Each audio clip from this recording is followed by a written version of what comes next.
The thoughts, views, and opinions expressed in this podcast blah, blah, blah. It's entertainment, people. Enjoy the show. Hey, everybody. Welcome to another episode of Unboxing Photography with Jim and Ricky. I'm Ricky, and Jim's on the other side. Today's unboxing is emotion. So we will be unboxing this beautiful box with emotions. So, Jim, how you been? How are you? Good. Little, summer's winding down here in New York. So,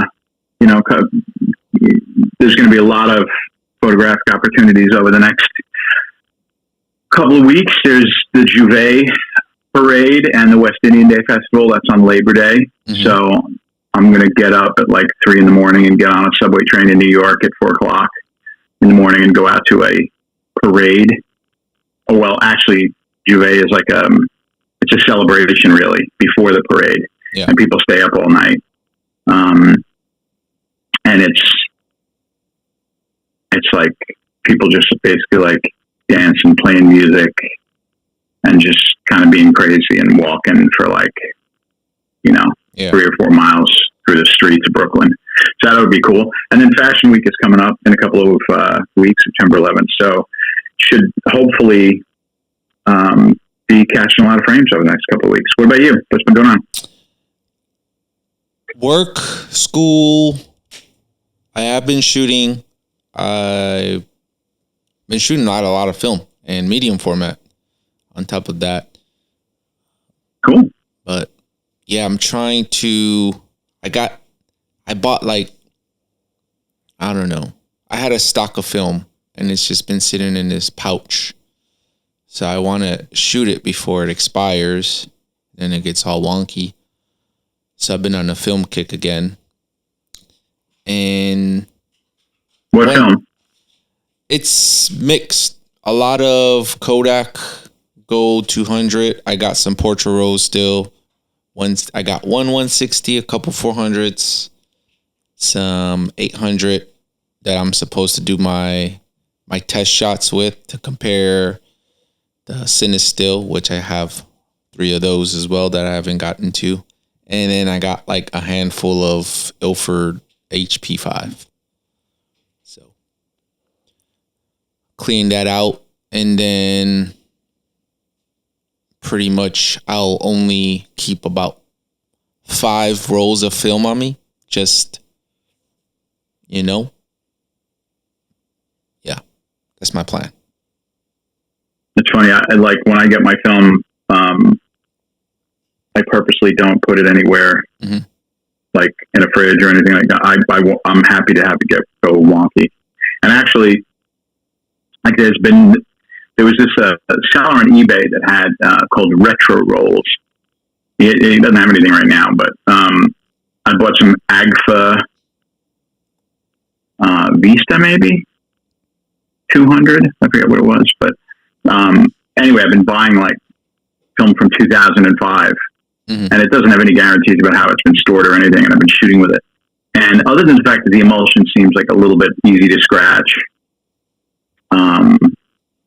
I don't find that it's that crazy. Sometimes, the skin tones would be a little bit off. Maybe it'll be a little bluish, a little greenish. Nothing you can't correct that easily. But I kind of am finding that I kind of like when the film gets, old and when it's maybe going to give me something unpredictable. So I can definitely relate to it. I'm not saying I'm going to go do that with a box of $80 Portra. Like that. I'm not going to do with that. But, if it's something like, Gold or Ultramax or whatever, I'll happily let those just sit them in the closet. I don't care what happens to them. Because if the fact that I've shot a 20-year-old film, obviously you have to expose it differently, but the fact that I've shot like 20-year-old film that's gotten good results with it, now I have no fear. Not like I'm shooting something from the 70s, if film that's 20 years old comes out largely correct, maybe requiring a little bit of adjustment, then I'm not really ever going to worry about all that put it in the fridge insanity shit that people worry about. There's a weird formula you have to do to shoot expired film, and it's like reducing the ISO by so much. I don't got time to. Yeah, it's one stop for every decade. Yeah. It's just one stop every decade. There you go. And so I'm shooting. If it's 2005 film, basically what I did with the roll of 2005 actor that I had, I shot it at 50 because film likes light anyways. So whatever. Yeah. So I shot it, and it looked a little odd, but in a great way. In a great way. Anyway, the oldest roll of film I ever shot was actually Kodak Kodachrome 200. It's not developed. It's still in the canister. Yeah, because who's going to? How are you going to develop it? Nobody. Yeah, I didn't know that at the time. This is how new I was to photography. I heard of the film, and I scoured eBay, and I had found 3 rolls from different sellers. It was 1 200 and 2 64s. I still have the 2 64s unshot. They're still in the box. I think right now they're just really more collectibles.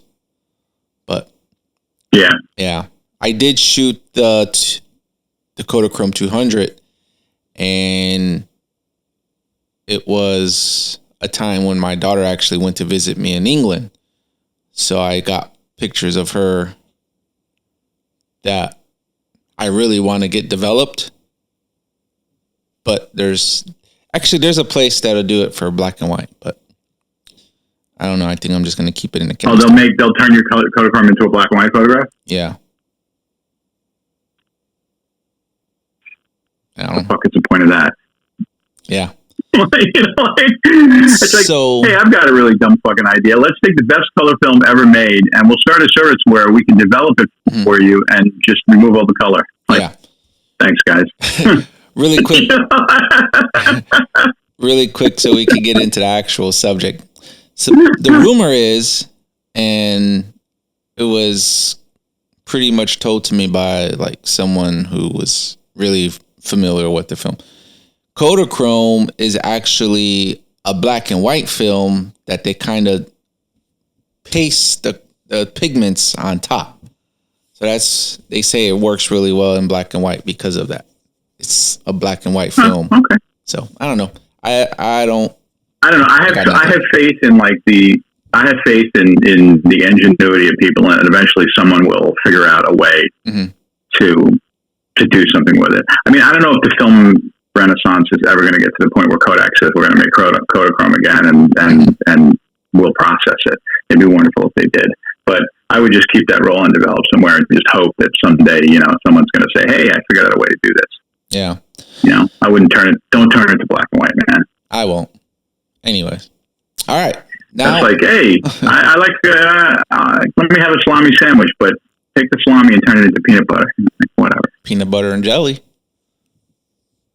Peanut butter and salami. Anyway. Never had that. Anyways, we'll go ahead into emotions. This is a topic, I think it's kind of controversial. I don't know. It's not, well, so how it came up was a little controversial to me. It really wasn't, but it really was. I should have known. So, okay, for everyone who's wondering the backstory, I have a photography mentor that I've been working with throughout some years. Long story short, person had an extended leave due to some new life events, moved. We finally linked up and he was reviewing some photos. Now, the photos I selected were about 2 years old from today. I took them a long time ago. I put these together because the first session I had with this person gave me some really good feedback, expanded my mind, expanded my horizons, and I improved. At least to myself, I felt I improved. And I felt my photography has changed a lot since that first session I had. It kind of changed the way I look through my camera. and kind of how I approach subjects. The second set that I wanted to get reviewed, I had a different intent. My intention was completely different. I really wanted to focus on stuff that I didn't really do before. So I really pushed myself into looking for like textures and really more on just like still life kind of subjects. I didn't really shoot people. I still shoot people, but for this set of photos that I was working on, I didn't shoot people intentionally. I wanted to do something else. So I believe it was 12 photos. 12 photos, and they were all still lifes, and only one of them was a person. And the person reviewed my photos, came back. It's like, I don't like any of these photos except for this one, which happened to be the person. And it's actually one of my favorite photos that I've taken in my journey. And I'm very receptive to feedback, constructive criticism, positive and negative. I prefer the negative because it helps me grow. And I understood what he was saying, but the one thing that stood out was there was no emotional connection in my images. And I trying to understand what he meant, because when I submitted the photos, I didn't ask him. When I submitted the photos, I kind of explained, like, this was what my intention was. I was searching for this, and that. And then it came back with there was no emotion in the images. That's fine. Okay. But then it started, I got my mind wandering. Emotions. How do I connect emotions in a person with still life? And that brings us to the subject today. So now I'm going to pass it to you so you can kind of fill in some of the blanks. Okay. Well, there's so much to unpack in what you just said. Mm-hmm. First thing to me is, it's funny. We had talked about what we were going to talk about in this podcast and segments of the podcast. And I had said, maybe we should talk about mentorships. Mm-hmm. And you were like, I really want to cover emotion. I said, okay, well, and we talked before this, and I said, we'll do mentorships another time. But you started out describing this mentorship experience. And I think before we get into the question of emotion, just a minute on the mentorship thing. Firstly, I think it's good that you're looking to take on board, external critique, criticism, tips, because that does help us grow. When I see on social media, and I certainly don't mean to discount any of the positive feedback that I get from my friends about my work or people that I know, but when you get a lot of positive feedback on your personal work from people that a lot of it is we're all trying to lift each other up. We're all trying to encourage each other, and that's a wonderful thing. But it's kind of like an echo chamber, because we kind of need to we encourage each other. And I rarely see anybody say, when somebody posts some images, certainly of mine, I don't really do it to anybody else. Like, if I see somebody post some images and I don't think that they're particularly good, I just don't comment. Or maybe I'll like it because I'm friends with the person, but I don't really give them like substantial feedback. But when you can get into this thing of like looking at your images and thinking that they're good because everybody's telling you that they're good, or you're getting a lot of likes or something like that. And then when you come across somebody who does it as a practice, who's really informed by it, who's dedicated their life to the craft, who's gone to school, maybe, gone to college for it or something, or, not that that's the only barometer of whether or not somebody's good, is whether or not they get educated in an institution. They can educate themselves through experience, through reading, whatever. But you dealt with somebody who's like super experienced. And so they're looking at your work and they're looking at it from the standpoint of somebody who's super informed about the medium that we're working in. Mm-hmm. And So they're giving that perspective. The caveat of it, though, is that every photographer has their particular perspective on things and their particular, things that on the sliding scale of what's important to them. There's certain things that really might be of more gravity to them than other things, So that's going to tend to have them give you a certain type of feedback potentially on your photographs because they're looking to see certain things in your work. Now, somebody who's a really good mentor and a very well-rounded photographer will just give you, basic feedback that is fundamental to any good photograph, And a word like emotion covers a tremendous amount of ground, because it could be the emotion that a viewer gets when they look at your photograph, the emotion that the photograph conveys. It could be what emotion did you have that took you to create this photograph? There's all that you kind of have to think about. But emotion can then also bleed into storytelling, because everybody always, that's a word that I think sometimes gets used instead of emotion, because basically a story is like we're seeing something that's happening. And then when I think of like an image that has storytelling and emotion, like we'll talk Sebastião Salgado for a second. There's a famous picture of him that he took at these gold mines, and there's this worker, there's a soldier pointing a gun at a guy who's like all greasy. There's all these people standing around. He's not greasy, he's filthy, dirty. And the guy's holding the gun and holding the gun barrel that the soldier's pointing at him and pointing it at his body. Like, go ahead, shoot me, motherfucker. This is so bad. What are you going to do? Shoot me? How much worse do you think it can be than what my existence already is? And you look at that frame, and aside from that, the frame is beautifully composed. You're looking at the faces of all the people who are looking at this guy, and all the emotion on those people's faces is like, holy shit. This guy's pointing a gun at him. This guy's holding the gun to threaten, back off or calm down or whatever. And the guy's takes the gun and he's like, go ahead, shoot me. What can you do that's worse than my existence, right? So you're looking at the face of the guy the anguish of the guy who's pointing, and defiance of the guy who's pulling the barrel towards his stomach. You're looking at the soldier who looks angry but also maybe scared. You're looking at all the people around. And it's just almost like this little movie in a frame. And it's conveying so many different emotions. So, but what's in that? The emotion of the people in the frame, the emotion of the photographer who was there, who was embedded when he took it.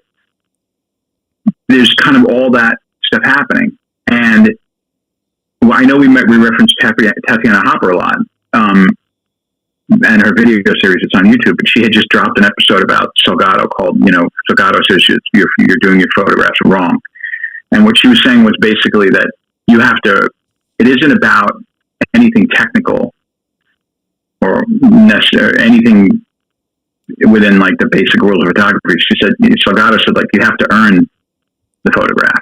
So what he would do is he would embed himself with these folks and live with them and see their poverty and see their pain and be there with them and get dirty and filthy and sweaty and eat nothing and sleep on a floor. And then he would do that for a while before the camera ever came out. And then he would take the picture. And then that's why his pictures were so pregnant with all this emotion and heaviness and storytelling and all this, because he was living it. So I don't know whether this mentor said to you anything along those lines, but it's not like there's an emotion preset on the camera. Yeah. I think the way that we get to emotion in photography is by having an emotional connection to what we're taking, mm-hmm. so that we can see when something is about to come up in the frame that is of significance. If we're just doing a drive-by, I could just shoot a car crash and then it'll be a picture of a car crash,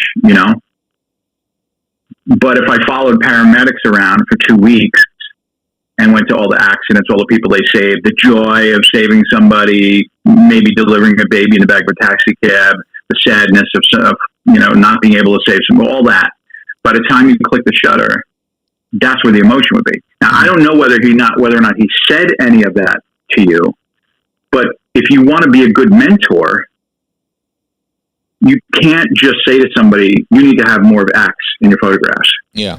You need to say also,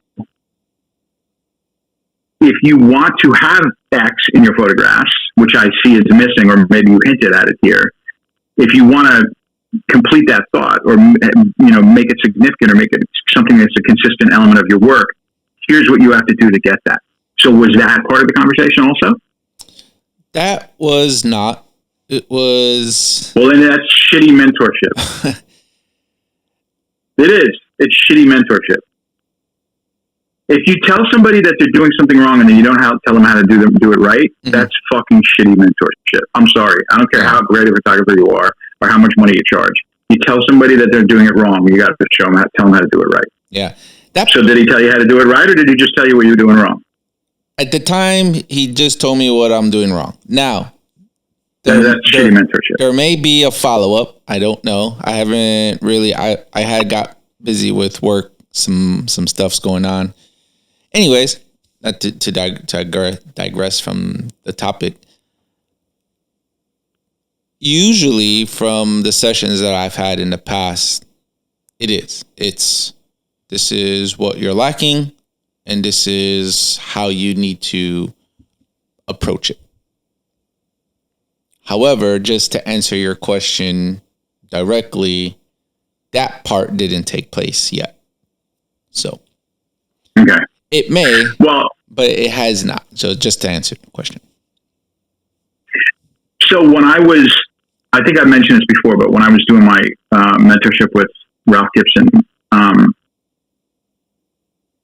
and we were talking about pictures and, and what to take, what to point the camera at, all this other stuff. He went off on this tangent, and,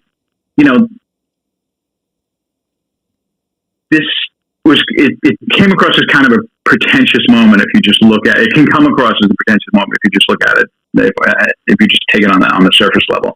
Like, we're talking about what to point the camera at. And he brings up this book that he tells me to get, which is called Trees, Truck Peaks. And it's this book from this guy in like the 30s who is just like a diplomat of some kind, and he's trying to get around the world, and he's just on this boat and going to South America and the Caribbean, like these places, and he's just like kind of like an expat or something. He's just trying to figure out where to be, and he's trying to find his place and where he's going, and he's coming across all these characters, and the war is going on, so he's having a hard time getting into different countries and stuff. And I'm like, he tells me to get this book as an example of how to take better pictures, and the book has nothing to do with photography whatsoever. Yeah. And I'm reading this book, and it's written in a style that's 100 years old. So it's not like a quick read, And I'm like, what does it have to do with photography? And then when we had our next conversation, he basically was saying, like, if you lead an interesting life, and if you have a lot of interests, you're going to take interesting photographs. If you've never done anything, if you've never been anywhere, if you've never had any hardship or love or challenges in your life or heartbreak, or, you never slept on somebody's floor or been out of work, or, and, you haven't traveled, you haven't done any of these things,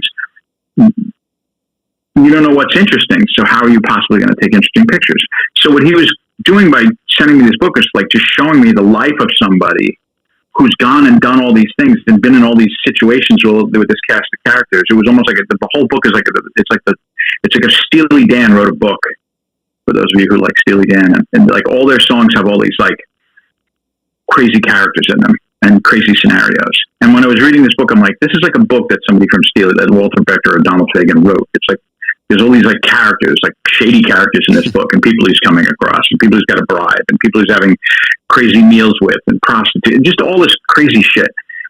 And what Gibson was just trying to show me was this guy had a really interesting life, so he was able to write a book that's just fascinating because of all the kind of things he went through. So if you want to take really interesting pictures, or let's say you want to take pictures that have convey emotion, then you've got to get close to the emotion you've got to live it. You've got to get close to the emotion of the subject matter that you're dealing with. It can't just be a drive-by. Yeah. That's the technique of dwelling into that. And now there's a whole other perspective on that, which is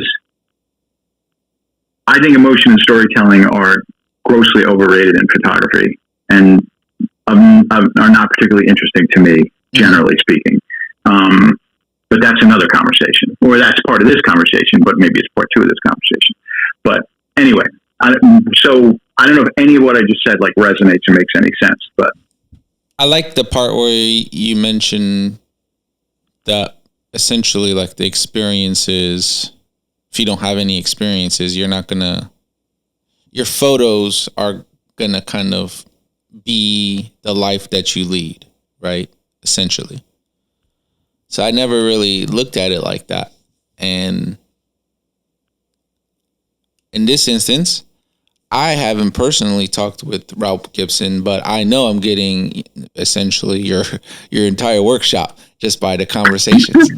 So you're saving me. I recorded them all, so I recorded them all so many times. I'll upload them. It's like I don't know. We'll watch those later.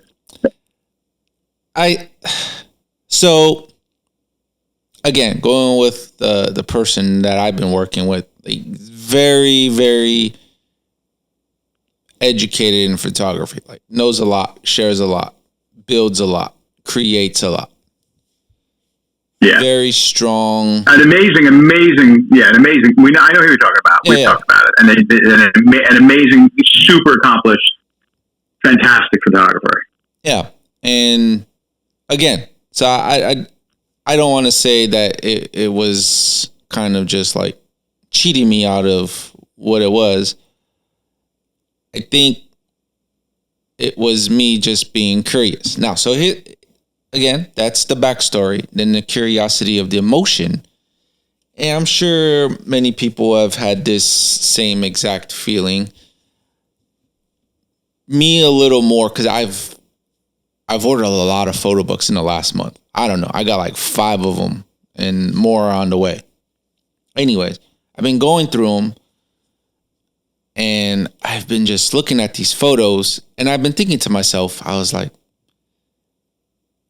these are like very well established photographers, and these photo books are just, oh, I think I want to order this one. Anyways, so I'm looking at these photos, and then I think to myself, if I made this same image, who in the world would care? Right? Like, I'm pretty sure I have some photos comparable to some kind of photo a legendary grandmaster photographer has taken, right? By coincidence, by accident.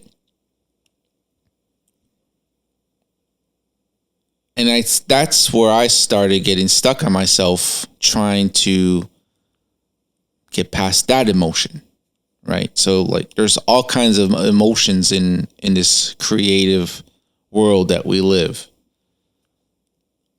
and that's a hurdle. But the thing is that what you're talking about is something different. Yeah, and it's something that we need to be conscious of and fight against, because there are countless examples of artists throughout history who, like, I was just watching a little interview with Man Ray the other day. And Man Ray was talking about how there was no audience for his pictures here at all. No one cared about his art. No one cared about anything that he did. He couldn't make any money, blah, blah, blah. And then he went to Paris, and he, saw all these people there who were, Dada, and went on to do, all these amazing photography and art things. He was part of a group that included Picasso and Marcel Duchamp and all these other people who did really groundbreaking things in art. And they couldn't get arrested. These guys, most of them, couldn't put a sandwich together. No one cared about their work. Van Gogh, didn't sell a painting in his lifetime. There's a million examples of how art has not been appreciated in the time when it's been done. Mm-hmm. But we create because creating, makes us live. The whole concept of, external approval for these things, the problem with things like social media is we participate in them and they give us some level of approval, and they're constantly showing us people who are more successful, more likes, people who are famous, celebrities, influencers, all this shit. And it all comes back to dollars and cents, right? All of that stuff turns into some giant pile of money for somebody at some point. It's all this like aspirational popularity and celebrity and influence it all comes back to a dollar somewhere being generated for someone. And so in those moments when you're kind of having this emotion of maybe who cares about my work, understand that you are part of a family of creative people throughout time. Yeah. Whose work was understood, persecuted, thrown in the garbage. They told they were worth nothing, blah, blah, blah, blah, blah. That is this thing. If you create, that is 99.9% of the experience of everybody who creates. People who are not feeling that, the only reason they don't feel that way and they're getting some validation is because someone somewhere has determined that that person's output can make money for them. And that's why they're being, that doesn't mean that their work necessarily is better than somebody else's. It means that it's got some kind of commercial value that's been recognized by the marketplace. And so they're being rewarded for that. A lot of those artists certainly have valid work. Other people, like I look at stuff like Jeff Koons and I'm just like, please give me a sledgehammer so I can break all this shit because I don't ever want to fucking see it again. You know, but there's some, you know, I'm not saying that just because you're popular or successful, it means that you're not good. That's ridiculous. Mm-hmm. But the struggle of artists is that most people, and the photographer that you're talking about, I listened to them on a podcast with somebody recently, not too long ago, talking about the challenge of putting out a book and getting recognized and teaching and having to supplement your income by doing other things, side gigs, everything other than photography. Because photography in and of itself, isn't really paying the bills for anybody. Yeah. Everybody has a side hustle. Everybody's teaching, you know, or doing a workshop or selling presets or some shit like that. It's like the thing that we actually do has very little intrinsic value. So if you're feeling bad about that, just tell yourself, mm-hmm. That's the way that this is. And the way to make yourself feel good is by creating. Yeah. Is just create. And another thing came to mind when you were talking about this, which is, I think I mentioned this to you before also, a long time ago, the movie Enter the Dragon, right? Mm-hmm. Bruce Lee. There's a thing in the beginning where he's like fighting, I think, Sammo Hung, and then like afterwards he walks in the woods and a student comes up to him and he says to the student, kick me, right? And the kid's like, what? And he's like, kick me. So the kid kicks him and then it's like this lame kick. And he goes, Bruce Lee goes, what was that? And he said, we need emotional content. And the kid like looks at him and then he like and kicks him. He said, and then Bruce Lee goes, I said emotional content, not anger. Now try again. And the kid kicks and Bruce Lee's like, oh, that's better. Okay, how did it feel to you? And the guy's like, let me think. And then Bruce Lee says, don't think, feel. Mm-hmm. And then he kicks out his finger and he goes, it's like a tiny finger pointing at the moon. And the kid is staring at the finger and he smacks him on the head and says, don't focus on the finger or you will miss all the heavenly glory, right? And I never knew, I didn't think about that. I just thought it was a fun interplay for a long time. But when I think about it vis-a-vis this conversation or about photography, it says a lot, right? When you talk about emotional content, that's kind of what we were talking about before. You need to feel it. Yeah. And then it'll come out in your photography. If you're not feeling it, it's not going to be in the photograph. And then the tiny finger pointing at the moon, he's talking about focus on what we want to get, but don't be too focused on the focus and be focused. You have to focus on what you're trying to achieve. Mm-hmm. And I think that there's a lot of focus on the focus in our art. And by that, I mean, focus on what camera you're using, image stabilization, lens, the fancy leather bag you put in camera, all this bullshit that has nothing to do with the thing that we're trying to achieve. Yeah. There's like this focus on the process or that I'm a photographer. This is like, look at my gear, look at all this other shit, instead of focusing on the thing. So that whole Bruce Lee speech to me was, in terms of achieving art in his martial art, was have emotion and understand, be present in what you're trying to achieve, and don't be focused on all the machinations of bullshit. Yeah. And I think some of these mentors who are really accomplished, Gibson or the person you're talking about, who certainly is extremely accomplished, they're so immersed in it that they're like Bruce Lee smacking us on the head. Yeah. Because they're like, don't you see this, motherfucker? Why, why are you kicking this way? Yeah. Or why are you focusing on this? This is the thing. And they get impatient with us. They're like, we're like little kids that you're like smacking on the head going, don't you get it? How many times do I have to tell you this? How did you miss this? And that's the benefit of talking to these people. Your ego has to be able to take the ass kicking. But when you're kind of talking to your friends and they're saying, hey, I love this picture, buddy, great. It's got 80 likes. Yeah. Like I see that stuff constantly on Instagram, and I'm like, why didn't somebody tell this person that their pictures are fucking trash, man? Like, help the person out. Like, don't tell them these are great. These are not great pictures. That's what you pay a mentor to do. A mentor will pull that fucking rug out from under your feet in 2 seconds and say, your stuff sucks. It's happened to me. So you're absolutely right. I do want to preface it by saying, like, I myself am not or have any kind of emotion of envy towards like photographers who may be well established and have like the world's largest following, because I know my path is different. I create differently, right? And I've been educating myself and becoming more self-aware with the whole creative process. So I'm able to separate that emotion of envy and jealousy of someone else's career, right? It's really, for me, it was really more of a thought, right? And I'm sure a lot of us have got caught in that trap, right? Lots of us.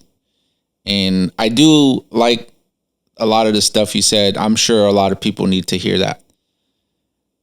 And I will say that once you're able, for the listeners, fans, supporters, once you're able to separate your emotion, that specific emotion, from trying to compare your path to someone else's, it'll probably help you achieve your goals faster. So it's an emotion, right? Thinking like, why have I not made it yet? Some kind of emotion, whichever one it may be.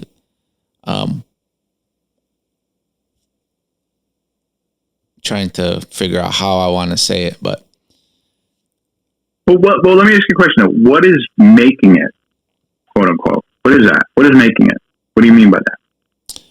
I think it's, in this instance, what I'm saying is trying to break through. I guess I can use an analogy of like that one hit for a musician, right? That commercial success. Okay.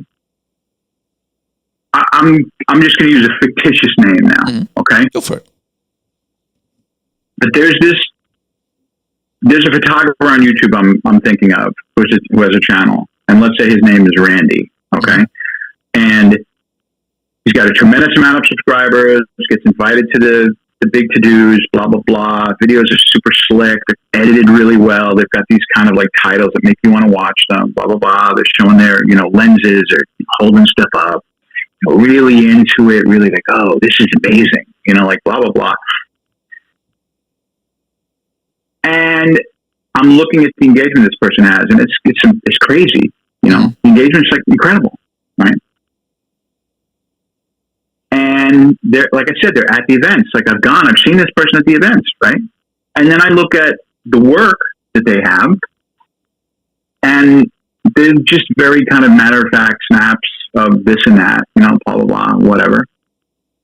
And then I know people, you and I know people we're friends with, whatever, and I see their work and I'm like, wow, it's just like, what an incredible picture, whatever. And, I have like 30 likes or something like that, or they've got, 600 subscribers or something. So who's made it? Mm-hmm. The person who has an audience on YouTube and gets invited and gets to eat, get the free glass of champagne and flown somewhere and gets to like do a video on a camera, blah, blah, blah, whatever. And they have their like little moment, or a person who's able to create something that's lasting and impactful. There's different, to me, making it is if I hang a roll and then I put it to the scanner, mm-hmm. and on that roll are 3 pictures that I think are great. That means more to me than participating in this endeavor to get people to pay attention to me talking about a piece of camera gear, and then I'm somebody that matters. The only thing that really matters, is the work. Because, all right, so you did a video that got 200,000 views of the new Hasselblad. Well, in 3 years, there's going to be a new Hasselblad, and that video that you made of the old one, unless somebody was looking at it because they want to buy a used, the previous version or something, like who gives a shit about that video at that point? It's just maybe okay, you got advertising revenue, or it got you invited to parties or whatever. But if you create a really amazing picture, 20 years from now, someone can look 50, 100 years from now, someone can look at that picture and be like, wow, look at this piece of work. So to anybody that feels bad about not making it, I mean, inherently, I think in street photography, making it is like, I don't even know what that means in street photography, I don't know, if you ask most people about Gary Winogrand, most people have no idea who he is. Mm-hmm. And one would say he might be the most, if not in the top 5, one of the most, if not the most influential street photographers that's ever lived, certainly in America, right? Certainly in terms of American photographers. Do most people know who he is? Could most people say, I know a Gary Winogrand image? When he was teaching, again, he had magazine assignments and stuff like that, but he was going out obsessively photographing. How many tens of thousands of rolls do they have of his that are undeveloped? Mm-hmm. Did Gary Winogrand make it? Everybody respected him. All his peers respected him. He took incredible images. He was able to get teaching jobs. But was he like in a Lambo that had a hot tub in the back with like some girls and with champagne and in slow motion, and he had like, a gold thing across all 4 fingers that said Leica? It's like, yeah, boy.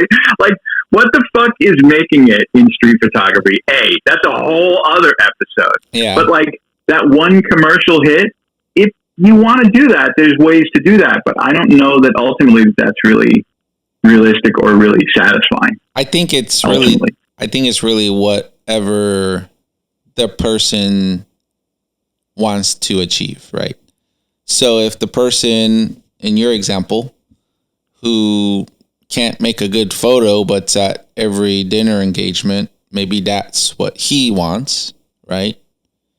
And then you got the other person on the other side who doesn't care about that kind of engagement and just worried about making the best kind of art that they can. So I think for me, it really just depends on whatever a person is ultimately trying to achieve. Yeah, but then there's also these delusions that we can have where, I come from the record business and I saw, it's like cliches, it's like a classic cliche where there's like an artist who makes something that's a complete piece of shit. And everyone's like, oh, it's genius, baby. This is so amazing. It's great. Oh, you're such a genius, and everyone around them is telling them how amazing they are. But then there's other people, it's like the Emperor's New Clothes, and they're like, this is bad, really, really bad. And sometimes there's stuff that's really bad that becomes really popular. Mm-hmm. So is it bad because a lot of people like it? Does that make it that it's not bad anymore? Who's to say what's good and what's bad? But if you're that photographer who has that YouTube channel and you go to one of these dinners and you're sitting next to a head of marketing for some camera brand and they're telling you how amazing you are, and they introduce you, oh, he's a brilliant photographer or whatever. And you're thinking, I'm a brilliant photographer. Because I'm a marketing person, because I'm at this dinner and they want me to pimp their camera, and there's this person sitting next to me are all telling me I'm a fucking genius, so I guess I'm a genius. I've got all these likes on Instagram, blah, blah, blah, blah, blah, blah, blah, whatever. And then you go and you sit with somebody like your mentor, or Ralph Gibson, outside, who doesn't watch YouTube, and it's just looking at the fucking work, which is the only important thing. Yeah. And you're like, this is bullshit. And that's what you need to hear if you care about the work. Mm-hmm. If you care about sitting next to somebody with a glass of champagne who's like, blowing you and telling you how fucking wonderful you are and not looking at your pictures in any kind of critical way because they want you to sell their latest chunk of what the fuck ever they're trying to sell, is that making it? Yeah. Oh, I wasn't saying yeah to making it. I was saying yeah to I understand what you're saying. So, yeah. Well, so in our practice, there are many people who are perceived as making it or are successful photographers who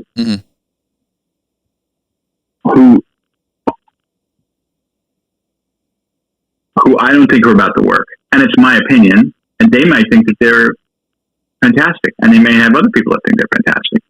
But when you look at those photo books, there's a reason why that work is memorialized in these books, and why you're going like, oh my God, am I ever going to make a picture like that? And that exists outside of all the other stuff I was talking about. That's where the work just stands on its own. I'm really fighting myself. I'm just gonna skip it. I was gonna mention someone who's a YouTuber, but I'm gonna avoid that one at all times. Anyway, I do gotta say, really quick, one of the books I got recently was Ralph Gibson. I learned a lot so far. I'm not finished with the book because it's really big. It is from like 1960 to 2024. It's a really big book. And learned a lot about Ralph Gibson. But this guy he's him. He's got a lot of, like, I'm like, oh, wow. Go to the next one. Oh, wow. Oh, yeah, this is it. And I gotta say, I didn't know a lot of his work. I knew some of his more, like, well-known photos, like the ones that everyone knows. But then just going back to, like, how he explains his career, and the book is basically separated from the different generations of his life, the decades of his life, right? And just seeing it transpire from start to where, present. The guy is a really good collector. Now I understand why he is a grandmaster. So. Yeah, and I mean, in my conversations with him, like he said he pays more attention to like painters as influences for his work than necessarily other photographers.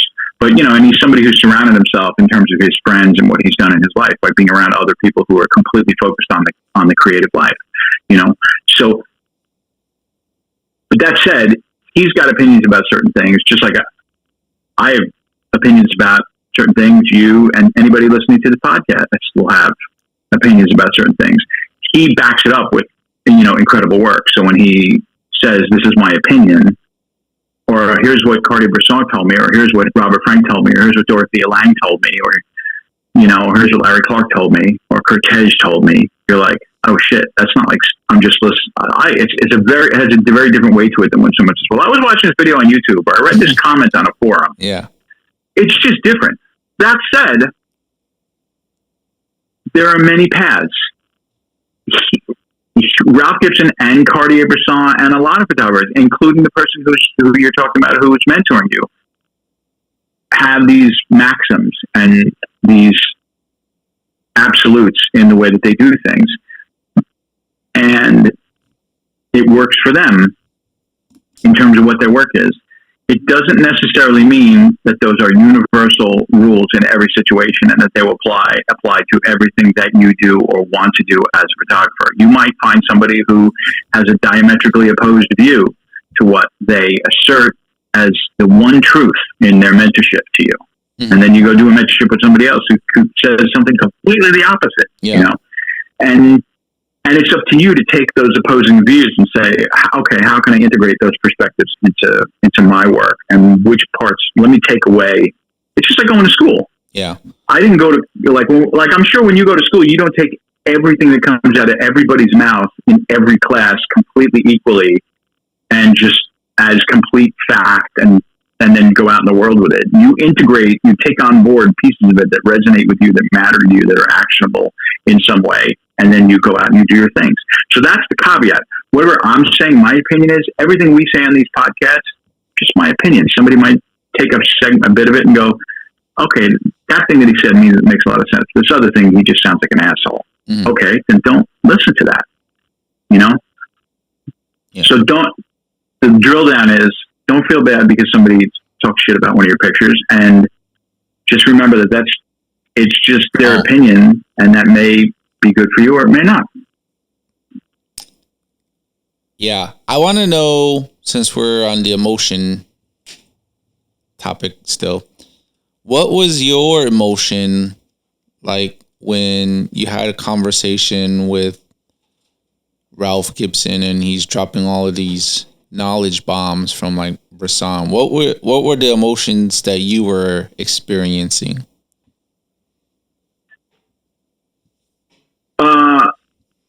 Well, he was dropping them in the context of my pictures and what worked in my pictures and what didn't work in my pictures. Mm-hmm. And that's pretty heavy because, again, if someone's just saying, well, this is my opinion about why your picture doesn't work, that's one thing. It's another thing to have somebody who's like, work is in the Museum of Modern Art, look at your pictures and say, here's my opinion of your work. It's another thing when they say, here's what I think about your work. And the reason I feel this way is because Henry Cartier-Bresson said something to me about one of my pictures that has something similar to what's going on in your picture. So you're like getting like a once removed, it's like 1 degree of separation or 2 degrees of separation from Cartier-Bresson or Cortez or Robert Frank. And they're saying, I had a similar thing that I discussed with those guys about my picture. And here's what I'm seeing in your picture that's relevant. That relates back to that conversation. The emotion that I had was just basically like, I just felt like I was getting this undistilled, very, very high value knowledge, like gold was coming out. And, when I had my image up on the screen, he's like bringing up something that Cortez said, and then he's just cropping my image. I mean, one thing he told me, which I thought was kind of amazing was, and it makes me laugh when I see all these straight out of the camera buttheads, or people who are the anti-cropping crowd. He said to me, because we were talking about, we were talking about Arnold Newman because I love Arnold Newman's work, and we were talking about his picture of Stravinsky, which is heavily cropped. And so he was cropping a picture I'd taken of my son and trying to just get it so that everything was in balance. And he said, I was like, yeah, I know, like, I was kind of being a little like shy or a little self-deprecating about cropping. And he said, it's okay to crop when you, these pictures. He said, bring them back from shooting and then, crop them, make them work. Because what will happen is over time is you'll start doing the cropping in the camera instead of on the computer. You'll see the crop before, because if you're doing it in post and you're going, oh, why is there so much at the top of the frame? It's empty space. The picture is about what's down here, and half the picture is empty space. Why? Let me bring it down. Let me move in closer. Let me crop it to make a more effective picture. So the emotions I was having was, here's somebody critiquing my work who's really valid, but then they're also informing it with conversations they had with these other legends of photography. And it was like thrilling. The emotions were like thrilling and also maybe a little bit scary and a little bit humbling. And, it was a whole bunch and exhilarating because I felt like I was being given the knowledge of the pharaohs. There's so much bullshit on YouTube and in social media, so much validation of garbage. So many people were talking out of their ass. There's so much of that. And you take all that on board and you're trying to process and going, what matters? What doesn't matter? What should I listen to? You go down the wrong direction because you listen to somebody who's doesn't know what the fuck they're talking about, because on the internet, everybody's just as valid as anybody else. Yeah. Somebody who's got 1 million views, Mr. Beast has got more impact in his opinion, has got more impact than anybody in history maybe right now, to a certain generation of people. So what matters?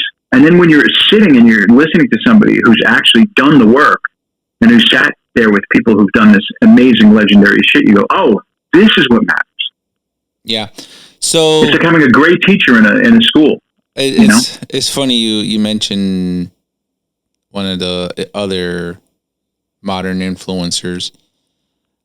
I would occasionally post comments on Joel Meyerowitz, and he actually it's either him or one of his workers. Well, I like to believe it's him because the responses I get are very much so Joel Meyerowitz. And you can tell it's probably either he spoke it and someone else typed it. Anyways, so I think I said this a while ago. Like, he had posted this really good image that I liked on Instagram, and I commented under it. I was like, oh, I'm just curious. And we live in this age now. It's all digital, and people have access to social medias and whatnot. And I've noticed there's some kind of competition between like photographers collectively. I was like, what kind of competition did you experience back in when you were first starting off in photography? And essentially said, and I had to take a screenshot, and I think I still got it saved away somewhere. But he responded there was no such thing as competition back in those days, because everyone was just, enjoying the process of creating, so there wasn't like Instagram, obviously. They're like, what do? You do it because you enjoy it. You do it because you love it.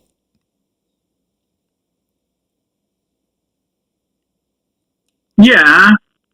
And I'm reading this book by Inga Bondi, these Ernst Haas letters. And he's talking about working for Magnum, and how Magnum had sent him on an assignment to South Africa. And he had to take these pictures, and it was very regimented because obviously there was apartheid and stuff. So they were taken to certain places and photographing, mostly white people. Any people of color that he photographed, like they took him to specific places they had pre-approved. And he was just talking about how, for him, it was an unsatisfying trip, and it put money in his pocket, and it put money in Magnum's pocket. But as a photographer, he needs to go and be closer to things and go out and feel it and not have this kind of schedule. So, what mattered to him is what Joel Meyerowitz was talking about, was just the experience of it, the feeling of it. Like, he felt like he could only do really good work if he was feeling something, and he was able to follow his creative muse. And I think what Joel Meyerowitz told you is really important to think about now. The people who build these services that we're participating in, they kind of want that sense of competition. I'm not doing as well as somebody else, because then what happens? You produce more content, you put more stuff up there, it increases engagement, and it puts money in their pockets. Yeah. If you thought about it, if your whole thing was, I don't feel competitive with anyone. And as much as I might kind of talk shit sometimes about things that I don't think are good, it's not because it comes from a place of validating the work above everything, not validating popularity, not evaluating how much money you made or what you got invited to or who's kissing your ass or anything like that. In a world, in a pure meritocracy, which is ideally what our world would be about, or what anything creative would be about. In a pure meritocracy, no one would have any profiles. No one would have any name. We wouldn't know what anything was. We would just take pictures and put them up on a wall somewhere and say, let's just look at these and just look at them for what they are, devoid of all that context. Whether or not somebody's your friend, whether or not somebody's famous, whether or not somebody's validated by some camera brand, whether they use this particular camera or this particular film stock or whatever, and you just look at the pictures, and that's it. Even in that world, we wouldn't be able to agree on what's good and what's not good. But at least we wouldn't have all the external influences of all this other bullshit that take work that isn't good and tell you that it's good, or take work that's great and marginalize it because that work doesn't fit into some algorithm or something like that. Yeah. So the competition isn't with each other. The competition is engineered by the services that we are participating in to expose our work. And it's important to understand that. I'll agree 100% on that. I do want to say, like, after so much of just kind of like really analyzing just photography, that I don't really try to see photographs as good or bad. I try to look at them and understand what they are, right? Because there's different levels of skill, But then like everyone's creative process, everyone's creative ideas, everyone's creativity is completely different. So going to the subjective part, like obviously, like what's good for me is bad for others, and what's bad for me is good for others. So I try to, in most cases, subtract my emotions and kind of just look at things for what they are, try to understand them. So that kind of contradicts the whole emotion part, right? Is looking at stuff with the lack of emotion, right? Trying to understand it for myself. See if I can connect the emotion itself from others. What kind of emotion am I feeling? It's a very challenging.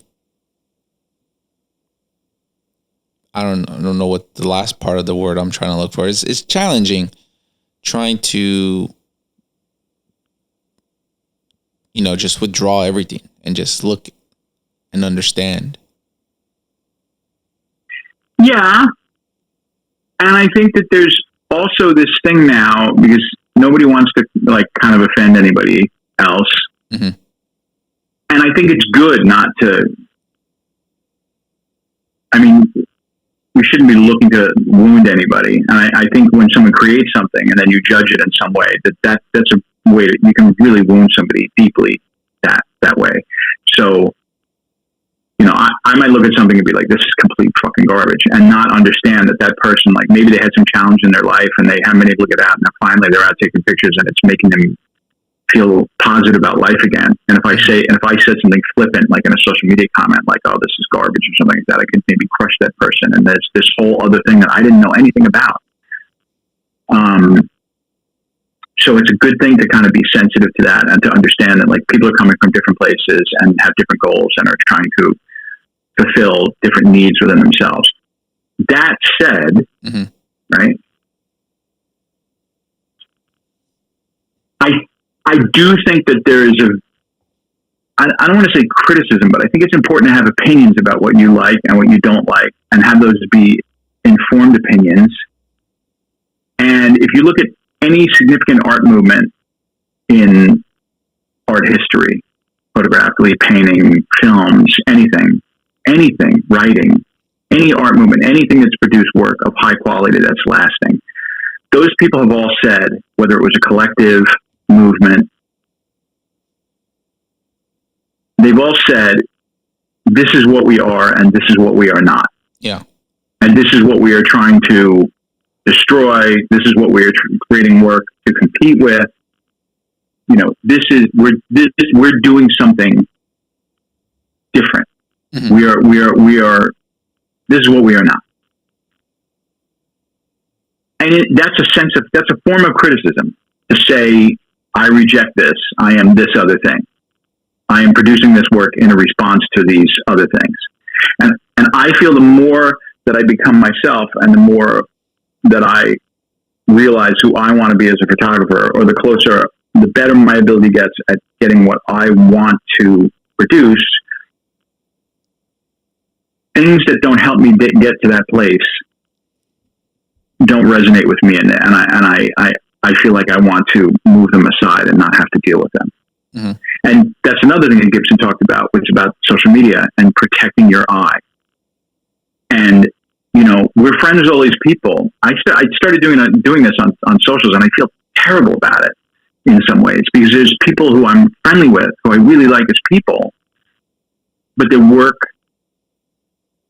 is not, like, his whole point was, if you want to create great work, you need to look at great work. And you almost need to have blinders on and influence yourself, enrich yourself. Be careful, guard your eye. You're hiding because their works. One of the points, Well, no, one of the points that he makes, or not following people who follow me, not following automatically back, or muting them, or whatever, because one of the points he was trying to make was, things remain fixed in your brain. You see things, and then they go somewhere, and your brain has a capacity of all these images that's finite, and the more you're loading it up with stuff, scrolling down the feed, whatever, all the stuff that's in there, other things have to be pushed out to the sides or just filed back deep. And so if you go out to take really great photographs, just think about this from a practical standpoint. If everything that you're looking at, if every single day you went to the Metropolitan Museum of Art, or MoMA, and you studied paintings every single day, or studied great photographs every single day by the masters, and that's all you looked at, and then you went out and you produced work. Or you looked at Instagram and all the endless bullshit and people sitting on cake and fucking dogs licking their own asses, or whatever the fuck you're looking at on Instagram all day. And then you go out and produce work.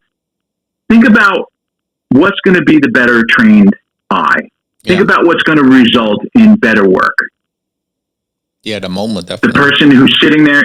Yeah, it's what you're doing is you're curating for your brain. Mm-hmm. And he was really, really hardcore about this. He's like, I don't look at other work. I look at painting. I rewrite. I mean, it was kind of like, I was looking at it, I'm like, that's kind of pretentious, dude. Like, can't you just like scroll Instagram once in a while, look at like a funny Luke Skywalker video that's been cut up with some reality, like whatever, like lighten up.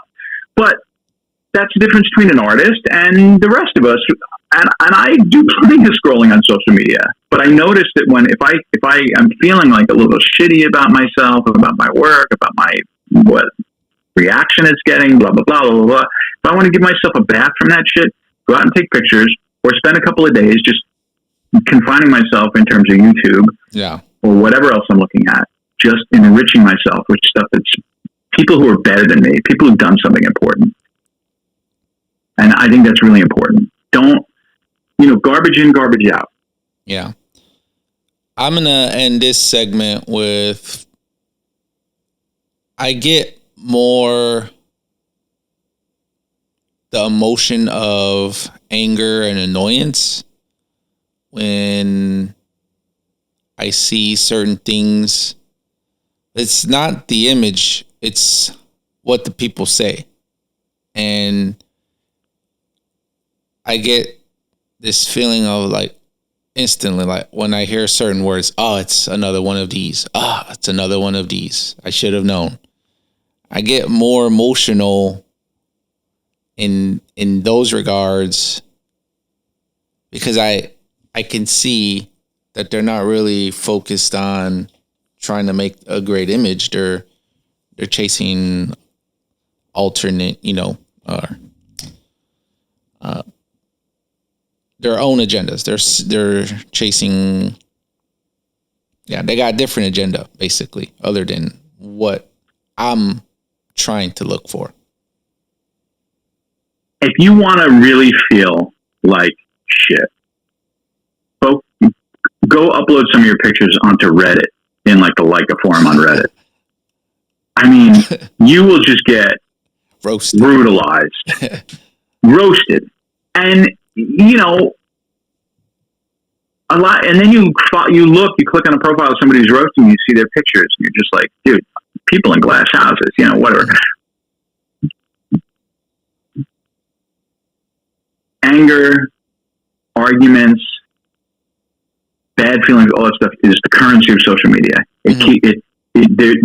You can be kumbaya as you want on social media, and like there are some people who actually are positive and have huge followings and stuff like that. But if you want to get engagement, look at the titles of all these YouTubers. They always, eventually they'll put one up like, you're even Tatiana Hopper's latest one. This photographer says you're doing it wrong.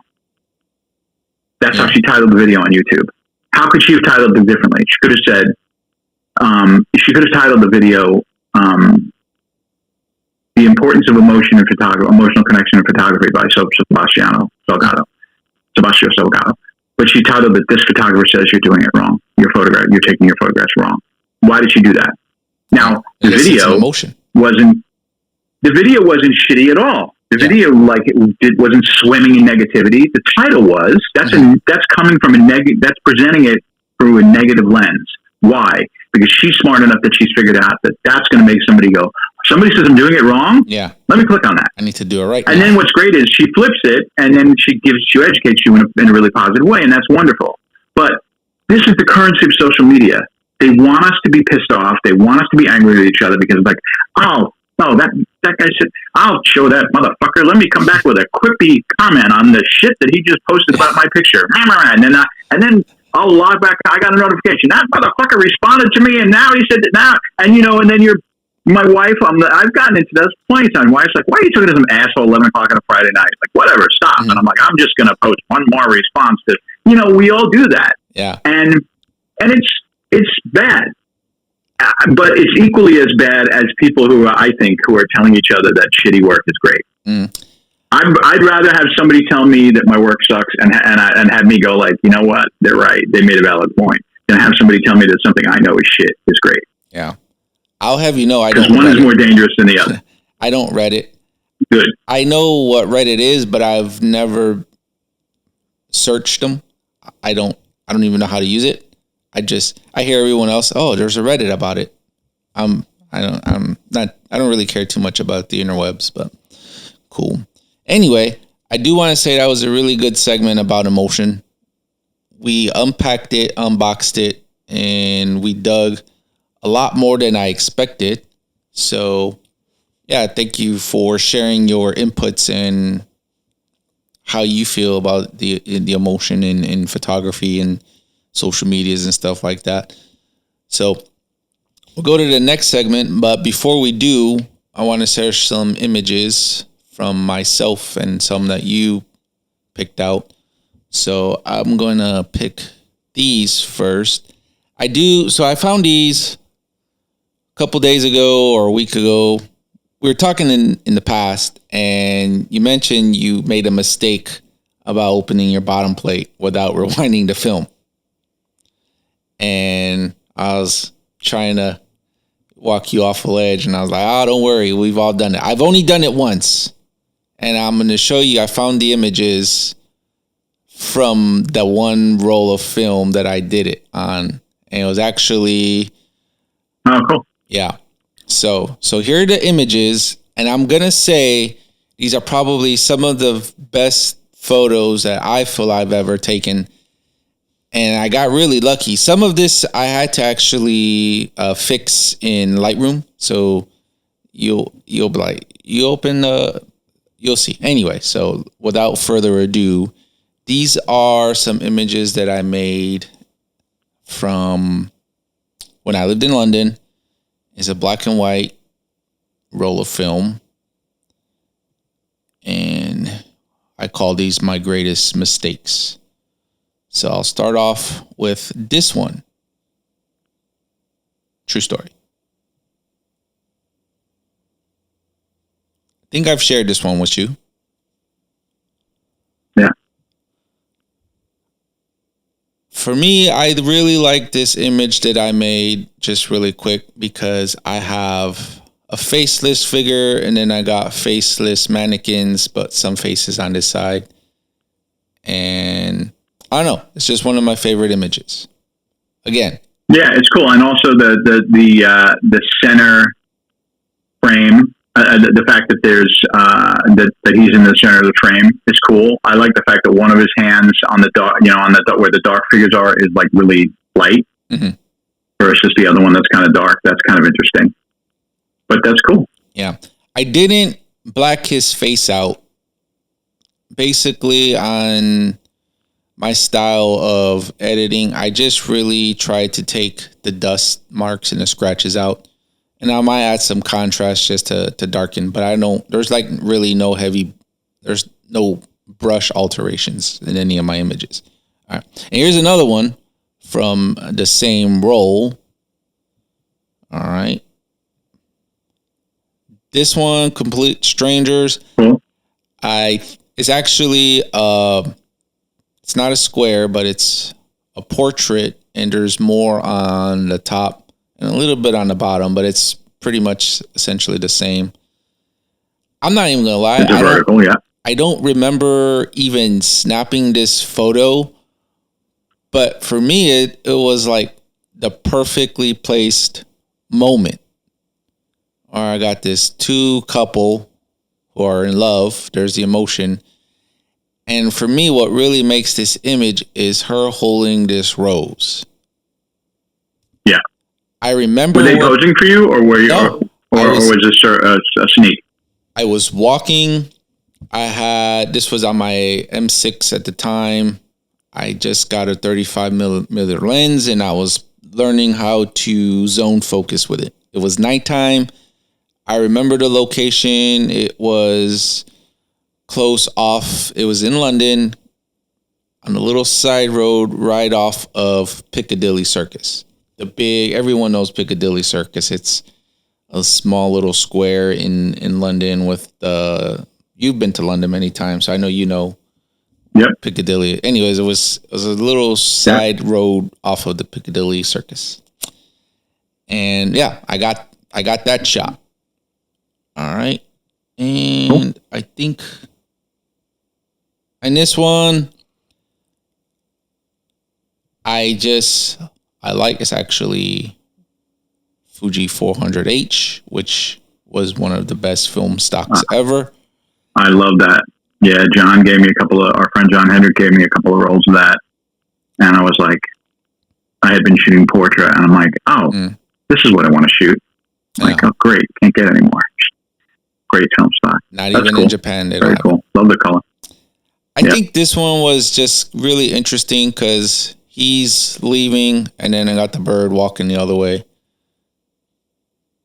I don't know, nothing special, but I like this one. Completely different, not on that same roll of film. And then today, completely coincidental, I was walking through my apartment, and I swear this is not set up. This was not intentionally placed. So I left my MP on my desk, and this ball of light was actually a small little sliver of light passing through my curtain that just so happened to only be right there on the red dot, and you could kind of see it on the lens. But yeah. No, that's very cool. That's very cool. That's an iPhone photo, by the way. This just random. Yeah. All right.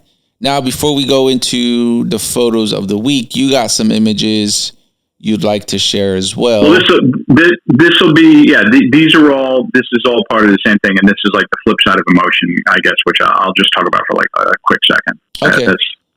I know it's hard for me to talk quickly about anything, but I'll try. No worries. Which one do you want first? The city or the running people? Do the city one first. All right. So we'll go with this one. Okay. So,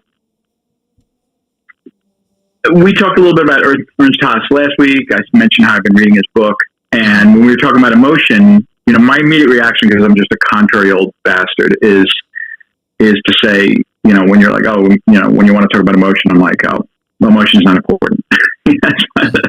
And in this photograph, where emotion doesn't have to always be important, or emotion can be something that is not a consideration at all in a photograph. This is an Ernst Haas image taken in New York, and it's after a rainstorm in black and white. It's a reflection. I'm guessing this is Times Square. And it's obviously very layered because you can see that there's big images of cars on top of the other images.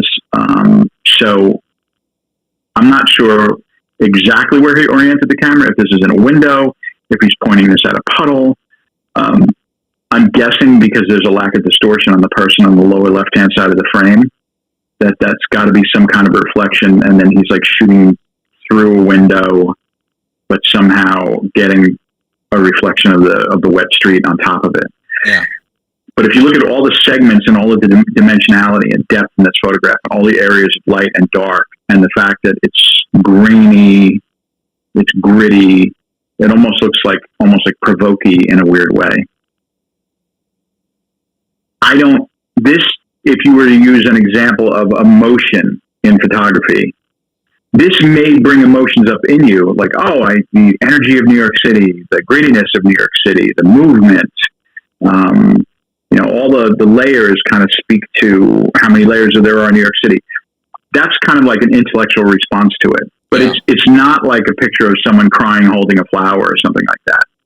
So in this picture, if you were to say, is this picture a picture that uses emotion? It provokes a reaction in me as a viewer. I'm provoked. But I don't know that it's not necessarily an emotional response. I don't know that he had an emotional response, emotional perspective when he was doing this, or if he was just trying to make something cool. But anyway, so next picture would be the one of the runners. All right, hold on really quick. I do want to say I'm really trying to dissect this again, understanding. I actually think this is a multiple exposure image. So I only say that because I'm really looking at, I'm dissecting it. And for me, obviously the buildings are very defined. But then I'm looking in this portion and it's a car. So I got the car here. Well, that's why I think it's a reflection. Yeah. And those things look like panes of glass, but it looks to me like potentially two images. Yeah. If this is a single exposure, like the guy is like God level with his eye, because I don't even know how I would see honestly, that. Yeah. If you want to see God level, that Inga Bondi book, Letters and Letters and Notes, I forget what it's called. The pictures in that book, you'll just be like, okay, I'm just going to sell all my shit right now. It's just like, it's so brilliant that anytime if I feel like even the slightest bit cocky about some work that I did, I open up that book and I'm just like, okay, sit down, kid. Yeah. Okay. I have to look. Here. Right, so here's the runners. Again, this is probably taken either in his journeys to Asia or Africa, but these are just some runners. He was using motion blur. That was like a big part of his photography was motion blur. Mm-hmm. But again, if you look at this picture, this is more like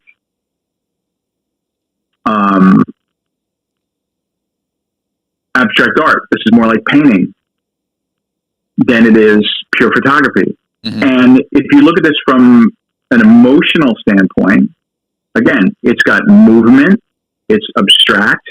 The great thing is it's a challenge to your brain, just like the previous picture, because if there's any story or any emotion to extract from it, you're filling in the blanks. What he's doing with this abstraction, and that's one of the great things about abstract art or about minimalist art or something, like not explaining something or making it a depiction completely of reality does something great for your brain, because it challenges your brain to say, what the fuck am I looking at? And there may not be only one answer to that question. Yeah. You might be looking at this and saying, okay, these are runners. Is one person chasing the other? Is one a man? Is one a woman? Are they actually people? Or could this be something completely different? Are they, what is this? And it challenges your brain to kind of connect the dots and figure out what it is. Just like in the previous image, we were looking at it and trying to figure out what it was. There's storytelling here. But what's great is it's not documentary photography. It's not you're looking at this and going like, oh, it's someone starving, or it's someone holding out their hand pleading, or it's someone being wrestled to the ground by the cops, or something like that. If this is storytelling, if you had to sit and write a paragraph of what the story of this picture is, you could come up with a million explanations for what this is. Yeah, most definitely. It's not like a textbook conveyance of quote unquote emotion. And then the next one would be my picture of the week. All right, so we'll go into that. All right, and this one.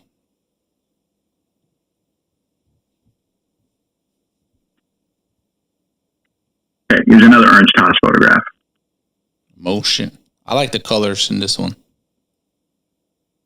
The colors and the arrows, and it looks if you look at the top of the frame, which looks a little bit blown out, he's obviously taking it. It's a picture on the street, clearly, and he's elevated. So I don't know if he's in a first floor window or somehow he's on a platform or something looking down at the cars. But how did he come up with this picture? Okay, well, I'm going to meter for the concrete, for the tar, the black part of the frame. Yeah. Probably. Or actually, let's think about where he metered. Did he meter for the arrows? Because then everything else went to black? It's a good question. Because the top of the frame looks like it's a little bit overexposed. So he might have metered for the arrows on this. But he then set the shutter speed, obviously, at something like a quarter of a second, so that when the vehicles moved, he got that motion blur, but he had the static of the arrows. And he had the darkness at the bottom of the frame and the light, and then these splashes of color. So, again, is this storytelling? Is this emotional photography? If it's emotion, what emotion is it conveying? Again, it's a sense of urgency. There's a sense of urgency. There's a sense of speed. There's a sense of emotion. A sense of emotion. But it isn't beating you over the head with, this is what the story is, or here's how you should be feeling. Yeah. These three images are all ambiguous. And I kind of like ambiguous emotion in photography. I like it when you don't know what you're supposed to feel, or you don't know what you're looking at necessarily. And you have to kind of create your own story, your own narrative. You have your own kind of interpretation of what you're looking at. Like, don't always fill in the blanks for everybody. And in your pictures, when you take pictures sometimes that are like, have areas of like real dark, and then there might be like just one or two things in them that are lit, and a lot of the frame has a lot of negative space or something like that. Yeah. It's kind of related, right? Because it's like, well, there's only one or two things in this image that I can clearly make out, and there's other things that are just suggesting something. What's it suggesting? And then me as a viewer, I have to do my own math. I have to put my own story together. Mm-hmm. And I mean, it could just be pitch splashes of color, and then somebody looks at it and they're like processing it, and it's like, that's what's great about going to museums and looking at paint. Like when I go to like somewhere like the Met, right? And there's all these pictures of like Mary and Jesus, or some guy sitting on a throne, or some guy on horseback, or some women crying because some guy's gotten stabbed, or something like that. And they're all these like these depictions of reality that went on for centuries in painting. I'm just like, let me skip past all that bullshit. I don't want to see any of that. No interest in it. Zero. And that is maybe ignorant of me. But when I get to a certain point, when I see like pointillism in photography, or Rothko, or Cy Twombly, you look at these people and it's like, it's a suggestion of something where it's coming from somewhere that isn't just like, here is a complete depiction of reality. Yeah. Here's a picture of Mary holding Jesus. You got to look to understand. Yeah. And do your own math, and what does it mean? And you come up with your own interpretation. So the thing is, when someone says, where's the emotion in all this? Don't get too hung up on the linear classical definition of what emotion is, mm-hmm. because it can mean a lot of things. And an emotion might just mean that someone looks at something and they get really unsettled by it, and that's cool. Or they just go, I'm confused. That's cool. Yeah. And that's all I got for those pictures. Anyway, cool. Here's mine. So this is Dennis Stock, the late James Dean. This is a book that I was after for quite some time, and it all stemmed from me watching the movie Life with Robert Pattinson, and I forgot who plays James Dean.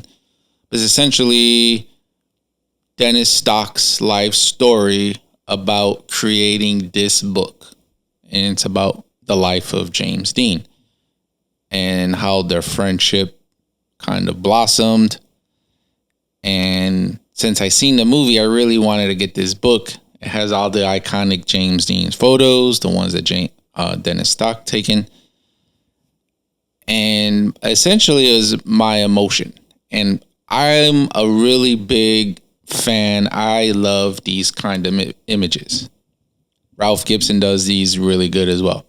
So I like a lot of blacks and just like silhouette of a figure, heavy shadows, and then the shadow from the light. I am a sucker. These are my type of photos that I love to look at.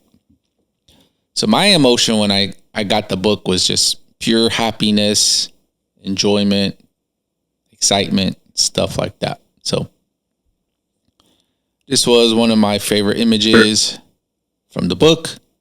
Obviously, there's a bunch of them in there, but yeah, I picked this one because this shadow right here. Yeah, and the diagonals. And again, just talking about the frame, there's nothing in the frame that shouldn't be there. Mm-hmm. It's not like there's like some guy in the back, eating a hamburger, or like some sign or some whatever. Like the picture has a purity to it because there's nothing extraneous in the frame. Mm-hmm. And this really, you could just look at this frame and tack it to your wall and then go out and take pictures and then bring those pictures back.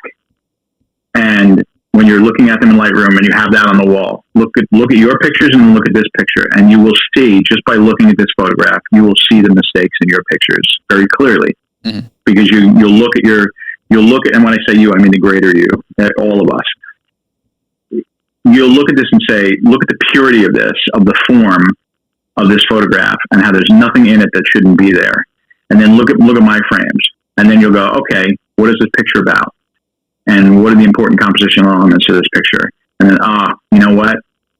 It's 75% there, but then maybe in this dark area to the right of the figure, there's like some guy like walking through looking at his phone or something like that. And that kills the frame. Yeah. That kills the picture. Yeah. And the reason why this is a great picture is because that's not there. Now, he obviously told James Dean where to stand, and he took time to frame this, and because this is portrait photography, and you have the luxury in portrait photography of making sure that you have a moment like this. Whereas in street photography, to control all those elements is challenging. But if you want to look at what a perfect frame is, this is certainly something you could pin on your wall and then compare your photographs to it. So the book is a little bit of half and half. So obviously some of them are posed. You can clearly see which ones are which. But there's also like a lot of intimate photos that were just kind of, the moment. Fleeting moments, the key buzzword. Yeah. Yeah. So that's my image. I unfortunately, thank you. Appreciate it. I have to go now. So it is actually me too. Wrapping it up time. This was a great conversation about emotion. I want to thank you for your time, the fans, listeners, and supporters. I'm done sharing. Stop sharing. Okay, here we go. Yeah, back to screen. Okay. So, I gotta apologize. I just got a phone call. I gotta go pick somebody up from work. Anyways. We've been talking for a long time, bro. No worries. It's like 2 hours probably we've been talking. No, hour and a half. Anyways, great conversation about emotion. Come up with some next topics for next week's session. I think we already got some, so we'll go off of those. I do want to give myself a shameless plug. Kind of going into the mentorship. I got my certification finally for coaching. Kind of different from mentorship. I want to say it's very powerful. It's a very powerful tool. And I'm trying to niche down in photography. So if there's anyone, and it doesn't have to be, I can coach. I'm certified to coach in different capacities. But if anyone is interested, just go to my Instagram. Links are everywhere. And then there's Instagram story, FLA coaching. There's a link there. Contact me and let me help you improve your leadership or your photography, whatever it may be. So, like the opportunity to coach anyone who's interested in it. Again, it's completely different from mentorship. This is not me telling you what I would do, what you should do. This is me coaching you to discover what's within you and come up with the answers you already know that you're unaware of. So, yeah, I want to thank the fans, listeners, supporters for getting out this far, enjoying this content that me and Jim are giving. Again, just our opinions. And then thank you, Jim, for taking the time out of your busy schedule week by week and recording with me. So that's my last words, and I'll give it to you, and you can say your final remarks for today. Yeah, well, just congratulations on finishing it up. I know you've been working really hard on it. And I want to thank everybody who is listening today. If you have any suggestions on things you'd like to hear us talk about, please let us know. And then if you want to see any of my pictures on Instagram, I'm at the Trickness, TRICKNESS. And then on Substack, I am Encountering Photography in New York City. Is me. I think I'm there. I think I'm also there as the Trickness. But anyway, I'm on Substack. There's a link to it from my Instagram page if you want to. If you didn't get enough of hearing me rant and babble here, and you need more, go to my Substack page. Yeah. Listen to my ranting and ravings there also. Anyway, thanks everybody. Yeah, or just listen to the previous ones. Everything's been said. It's there. All of the answers to life are in every recording that I've done. So that too. Cool. Yes. As a matter of fact, I think we're going to start a cult because we clearly we have the ultimate answers to everything. So we should definitely start a cult. Yep. I want to get one of those gold things for my hand that says Rolleiflex. Rolleiflex. Yeah. Yeah, boy. Get a custom one. All right. That is it. We'll wrap it up. And until next time. Go make something. Yep. Unboxing Photography. Thank you.